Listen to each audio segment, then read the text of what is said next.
Tenemos a nuestros invitados para hacer el último segmento ya del programa. Nos queda media hora de programa y nos queda... Y se nos va la semana, ¿eh? Porque hoy día sí que es viernes. Porque viene la franja.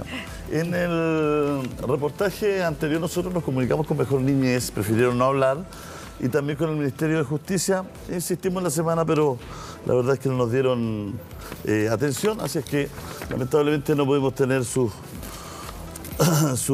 versiones, sus puntos de vista. Bueno, la verdad es que teníamos una pauta armadísima para tener a dos invitados tan buenos como ustedes, pero la pauta va variando a cada 10 minutos. Han salido nuevas escuchas telefónicas, ¿no? No sé si tenemos algunas ya. Las vamos a poner en algún momento. Para contarle, en la Tercera PM acaba también de publicar otros segmentos de escuchas telefónicas que ya están en manos de los intervinientes en el caso contra Héctor Yaitul, y como están ya en manos de los intervinientes, se han conocido más detalles entonces de estas escuchas telefónicas. Hay unas bastante reveladoras que ya se las vamos a mostrar, donde Héctor Yaitul habla con un señor Padilla, y se revelan muchas cosas respecto a las opiniones que tienen, por ejemplo, en relación a Gabriel Boric como figura política. A Boric, a Kast, a la expresidenta de la Convención. Estamos junto a Eduardo Cretón, ex convencional de la UDI, y estamos junto al diputado Gonzalo Inter. Bueno, una reflexión de lo que ha estado pasando en la última hora, Eduardo, antes de entrar en materia, y si usted cree que favorece alguna opción todo lo que ha ocurrido con Yaitul. A ver, yo creo que lo primero, antes de sacar cualquier tipo de cálculo político, es mostrar toda la solidaridad con la gente de mi región, de la Araucanía, la macrozona sur, que lo ha estado pasando bastante mal. Han habido respuestas a raíz de la detención de Héctor Yaitul. Creo que es una buena noticia que Héctor Yaitul haya sido detenido. Creo que es una mejor noticia todavía que se haya decretado la prisión preventiva. Pero esto no puede ser una detención aislada. Esto tiene que venir con una determinación real de perseguir a los grupos terroristas que están actuando en la macrozona sur. Y esa determinación yo lamentablemente no la vi por parte de la Convención Constitucional, y creo que tampoco la veo con esa determinación ni por el gobierno ni los partidos del oficialismo. Yo creo que para empezar a solucionar el conflicto que tenemos en la región de la Araucanía hay que erradicar en cuanto antes estos grupos violentos, porque de lo contrario vamos a seguir viviendo con la angustia que significa estar en la macrozona sur, no poder transitar tranquilo, todos los días ocurre algo y la verdad es que la situación no va para más. Yo no pretendo acá culpar al presidente Boric de lo que está pasando, porque creo que eso sería tremendamente injusto, pero lo que yo sí encuentro que es insólito es que el presidente no haya ido a la región de la Araucanía. Nosotros necesitamos al presidente Boric allá. Yaitul cae en el gobierno de Boric, no cae en el gobierno de Piñera, si usted está tan o sea, interesado. La querella la presentó el gobierno de Sebastián Piñera en el año 2020. ¿Pero por qué crees tú que cae ahora, entonces, que se reúnen antecedentes? ¿Por qué no? Yo creo que se reúnen los antecedentes suficientes como para que la Fiscalía decida imputarlo y llevarlo a la formalización. Ahora, insisto, esto es una detención. Acá hay varios líderes más, hay varios grupos más que están actuando en la región de la Araucanía, que yo creo que tienen que ser todos detenidos. Acá contra el terrorismo, contra estos grupos que están por la vía armada desde hace muchos años, no caen doble de lectura. Acá hay que buscarlos, perseguirlos y hacer que caiga todo el peso de la ley. Esto no puede ser un tema de derecha o izquierda. Yo creo que el tema de la seguridad de la Araucanía es un tema país, y me parece preocupante que el presidente Gabriel Boric no haya ido a la región de la Araucanía, y las señales que se están dando por parte del gobierno de Gabriel Boric. Vimos lo que sucedió ayer con la ministra. Creo que es de la mayor preocupación lo que ocurrió con la ministra Vega, que haya tomado contacto con Héctor Yaitul, porque Héctor Yaitul no es un tipo que le haya dicho que se va a levantar en armas contra el Estado este año, en 2021. Lo viene diciendo desde hace décadas, y por lo tanto cuando la ministra Vega quiere contactarse con él, sabe muy bien a quién está contactando. La ministra vocera de gobierno acaba de señalar que la ex ministra Vega no fue mandatada por la moneda para llamar a Yaitul. Pero también está la pregunta de fondo.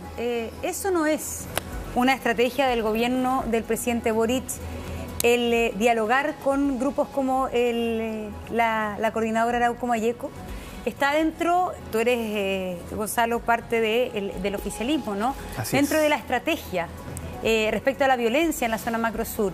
Sentarse a la mesa con líderes de movimientos abiertamente que han ido por la vía armada como Héctor Yaitul, ¿está dentro de la estrategia?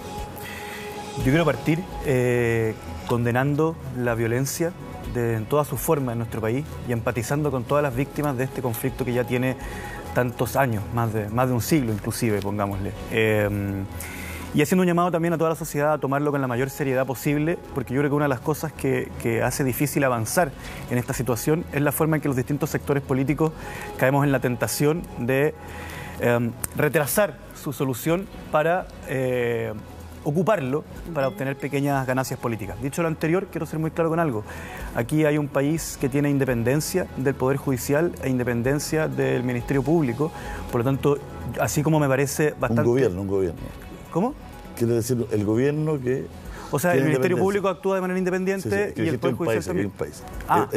Quería decir un gobierno, que el gobierno tiene independencia. No, tenemos un país en donde el Poder Judicial es independiente y en donde el Ministerio Público es autónomo. Y con eso quiero ser muy claro, tan absurdo como quienes durante meses llevaban diciendo todo lo que diga Yaitul es imputable al gobierno de Boric porque Yaitul está libre por culpa de Boric, es que no voy a caer en decir, ahora que está Boric atrapó a Yaitul. No, porque aquí hay un procedimiento judicial del Ministerio Público y es muy bueno que las instituciones funcionen y que quienes tenemos micrófono en la televisión no ensuciemos ese hecho. Algo muy importante también que quiero hacer es llamar a separar a la persona de Héctor Yaitul de la totalidad del pueblo nación mapuche.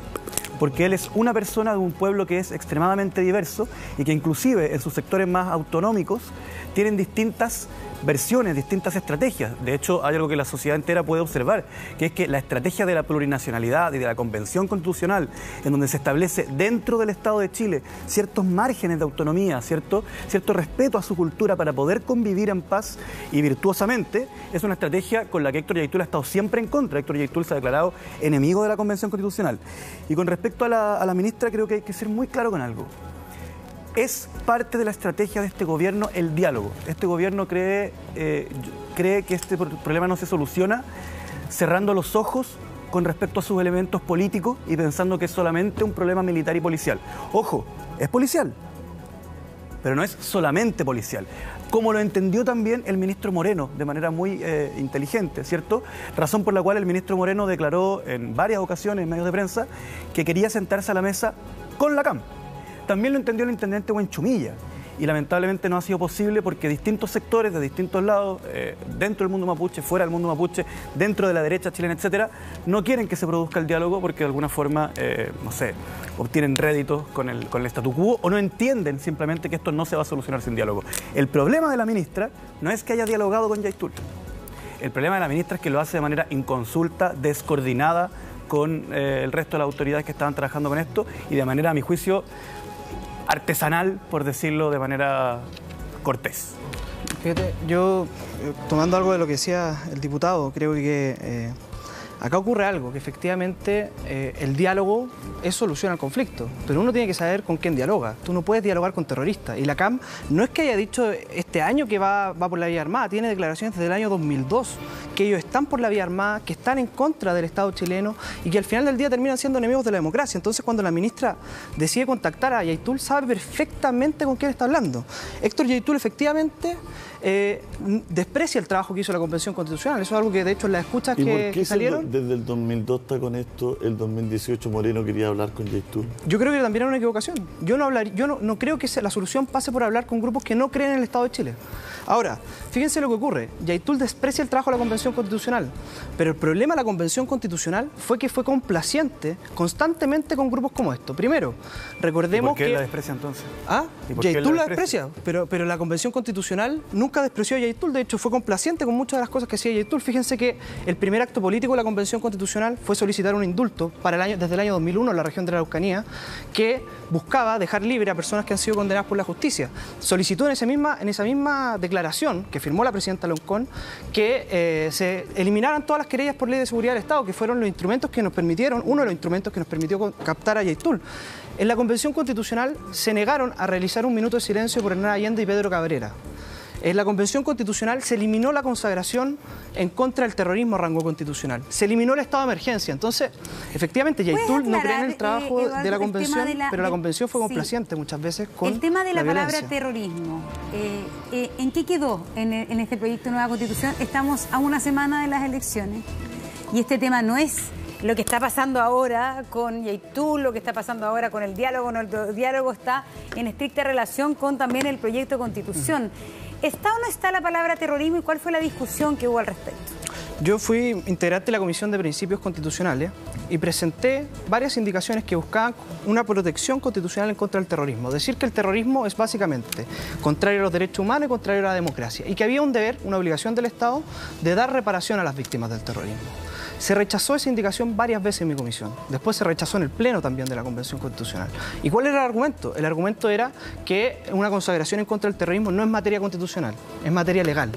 Y yo digo, si uno pesca la propuesta de la Convención, que tiene 388 artículos permanentes, más 57 transitorios, 455, y empieza a ver la cantidad de materias que no son de rango constitucional y que se incorporaron, como el derecho al ocio, el derecho al acceso al libro, un montón de cosas, y uno se pregunta por qué entonces no hay una consagración constitucional contra el terrorismo. Si lo que nosotros necesitamos en la región de la Araucanía para poder avanzar a solucionar este tema es avanzar efectivamente en la lista policial, pero también en la lista política. Yo creo que la lista policial quedó completamente desechada por parte de la Convención Constitucional porque nos deja con menos herramientas para poder perseguir a estos grupos, y la parte política que tiene que ver con la plurinacionalidad y cómo se establece esto, yo creo que tampoco nos va a dar solución realmente al conflicto de la Araucanía. Yo lo que esperaba de este proceso era un proceso que a través de una nueva constitución nos permitiera comenzar, porque no va a ser de un día para otro evidentemente, pero sí que nos permitiera un camino para comenzar a generar paz social en la región de la Araucanía. Sí, yo quiero meterme en el tema del terrorismo, que es un tema muy complejo. Quiero hacer algunas precisiones. Primero, cuando la ministra Vega se contacta con Héctor Yaitul, hay una cosa que he visto en el debate público que está medio enredada. Él no era un prófugo de la justicia, ya era una persona que estaba caminando libre. Yo sí creo que los problemas del nivel de complejidad del que nosotros tenemos, y digo el nivel de complejidad no porque yo lo considere complejo, porque si fracasa gobierno tras gobierno tras gobierno tras gobierno, claramente el diálogo tiene que ser a los máximos niveles, como también creo que un diálogo de paz entre Ucrania y Rusia tiene que contener a personas que han cometido delitos gravísimos y delitos de guerra, ¿ya?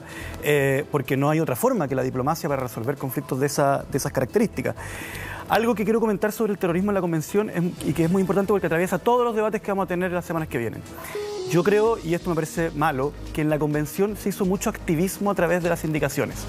Es decir, presentar un asunto porque es una bandera, generar un debate público en torno a ella y que se genera otro debate público en torno a que se aprobó, que se rechazó, pero discusiones que no tenían verdaderamente una profundidad constitucional. ¿Alguien cree en Chile que el terrorismo no es contrario a la democracia y los derechos humanos? ¿Alguien cree que el terrorismo no es delito? Entonces, ¿por qué de no hecho, pusieron? tenemos una ley antiterrorista. Entonces, ¿qué pasa? Que se presentan esas indicaciones que muchas veces no tienen un carácter propiamente constitucional, justamente para generar este tipo de discusiones. Pero eso no Gonzalo, es lo que va a ser ¿tú plebiscitado. estás diciendo que el activismo fue solo de la derecha? No, para nada. Porque el activismo para nada. Dije, de lado y lado. En donde se presentaban discusiones, pero afortunadamente los 2/3 tuvieron un efecto sumamente virtuoso, porque al final el promedio de aprobación de las normas creo que es 79% de los votos. Por lo tanto, gran parte del ruido del activismo que vimos en la Convención no quedó plasmado en el texto, sino que lo que quedó plasmado en el texto es una Constitución donde lo que tiene que ir son asuntos propiamente constitucionales. ¿Hay terrorismo en la Araucanía, en la macrozona sur o no? ¿Hay terrorismo en la macrozona sur? Yo creo que la definición de terrorismo que hay a nivel internacional requiere entender la complejidad de las causas de los asuntos. Entonces, ¿qué pasa? Que hace mucho tiempo en la Araucanía los actos que uno podría considerar terroristas no son adjudicados por nadie. A diferencia de los años 90, a diferencia de los años 90 y los 2000, en donde el sabotaje, ojo, el sabotaje a la industria forestal sí era adjudicado por la CAM, ¿cierto? Y ahí había una violencia conducida hacia un objeto en particular. Pero hoy en día, para poder calzar con la definición internacional de terrorismo, tendríamos que entender la motivación y que alguien se lo adjudique, porque el terrorismo requiere que sea una... Sí, pero requiere que sea violencia indiscriminada. Y es indiscriminado. Para lograr... Sí, no, estoy de acuerdo. Para lograr determinados objetivos políticos dentro de un país. Control territorial. Entonces, yo creo que efectivamente podríamos estar en presencia de terrorismo en la Araucanía, pero que en la medida en que profundicemos las investigaciones vamos a poder establecerlo con claridad, porque cuando hay atentados que nadie se lo adjudica, no podemos decir, uno, que son indiscriminados y que son en función de un objetivo político, mientras no esté declarado. Pero no lo descarto, en ningún caso. Yo creo que en la región de la Araucanía hay terrorismo, y no porque sea un panfleto o porque sea algo que haya que decirlo, es porque lo vivimos. Yo en Victoria he estado en la ciudad cuando han quemado 7 de 5 camiones y todo el pueblo se ha tenido que despertar a balazos cuando grupos que sí han dejado panfletos aludidos a ciertos organismos o a ciertos ORT de resistencia territorial y se lo adjudican claramente. Entonces, cuando tú dices que hay indicaciones que se presentaron por activismo, la verdad es que me parece una falta de respeto. ¿Por qué? Para mí y para toda la gente de la región de la Araucanía. El día que yo presenté la iniciativa de la consagración constitucional en contra del terrorismo fue el mismo día que asesinaron a Pedro Cabrera en Coyipulli y otra persona más en Cañete. ¿Y cuál es el vínculo entre ambas cosas? Porque que tú estás diciendo que yo presento es una estrategia televisiva de adjudicarme un crimen y no te lo voy a permitir. Lo que yo estoy diciendo es que el terrorismo en Chile está contra la ley y que hay una ley antiterrorista que no tiene consagración Gonzalo, lo que tú dijiste es que muchas de estas... te invito a que... Gonzalo, lo que tú dijiste es que muchas de estas indicaciones se presentaban por activismo. Sí, yo creo que cuando yo, que he vivido la violencia, que conozco a la gente que lo está pasando mal, presenta una indicación para que haya una consagración constitucional contra el terrorismo, no es activismo, es ponerse al lado de las víctimas. Eduardo, eso es lo que estoy diciendo. ¿Qué opinas tú del homicidio? Es un delito. Es terrible, ¿cierto? Bueno, pero el homicidio está en el Código Penal. Que esté en el Código Penal y no en la Constitución no significa que yo me haga parte de los homicidios. No te estoy imputando nada a ti. Lo que estoy diciendo es que tú no puedes... falta de respeto a las víctimas. Es una falta de respeto porque esto no es activismo. Yo no estoy diciendo que deje de estar penado el terrorismo en Chile. Lo que espera la gente de la región de la Araucanía... es que es un asunto propiamente de las leyes penales. Lo que espera la gente de la región de la Araucanía es que haya una consagración constitucional contra el terrorismo, porque es algo que todos los países, o la gran mayoría de los países que han pasado por situaciones similares a la nuestra, la tienen. Lo que espera la región de la Araucanía es que haya estado de emergencia. La mayoría de los países tienen el asunto del terrorismo en las leyes, porque es naturalmente contrario a todo el ordenamiento jurídico del terrorismo. Pero ojo, para que la gente lo sepa, porque la gente se está confundiendo en la casa. Si se aprueba la nueva Constitución, el terrorismo sigue siendo un delito en Chile súper especificado, pero no hay una ley especial que es la ley antiterrorista. ¿No hay estado de emergencia? Depende. Si es que se considera que... A ver, pero ¿qué entiendes tú por estado de emergencia? El estado de emergencia es un estado de emergencia constitucional y como tal tiene que estar delimitado. ¿Y dónde está definido? Cuando nosotros, en la Constitución, hoy día está en la Constitución. La Constitución lo nombra y es la ley de estados de excepción. Ya, pero la ley no puede... Por algo hay un acuerdo entre los partidos políticos de reconocer el estado de emergencia, de su conglomerado. No, pues porque... Lo que pasa es que además nosotros se lo hicimos ver en la convención, Gonzalo. Mira, yo creo que acá, pero efectivamente, para que lleguemos a algún acuerdo, tenemos que partir de que esta Constitución, y que lo reconoce el acuerdo del oficialismo, deja con menos herramientas la democracia para perseguir a los grupos terroristas, porque se eliminó el estado de emergencia, que es el estado más utilizado. Ahora, una vez que nosotros logremos solucionar no es para perseguir grupos terroristas, eso es un error. Es para controlar el orden público. Es para controlar una situación de grave... ¿Quién hoy día está produciendo? El terrorismo y el desorden público son completamente distintos. La gran alteración al orden público en la región de la Araucanía no es porque hayan grandes manifestaciones, la ley antiterrorista, porque hay grupos terroristas actuando. No confunda las cosas, no confunda la gente. Los grupos terroristas se persiguen con la ley antiterrorista y los desórdenes públicos... Y el estado de emergencia no ha servido. Mira, fíjate que desde que hay estado de emergencia se han reducido los atentados terroristas en la región de la Araucanía. Yo se lo he puesto a mi gobierno.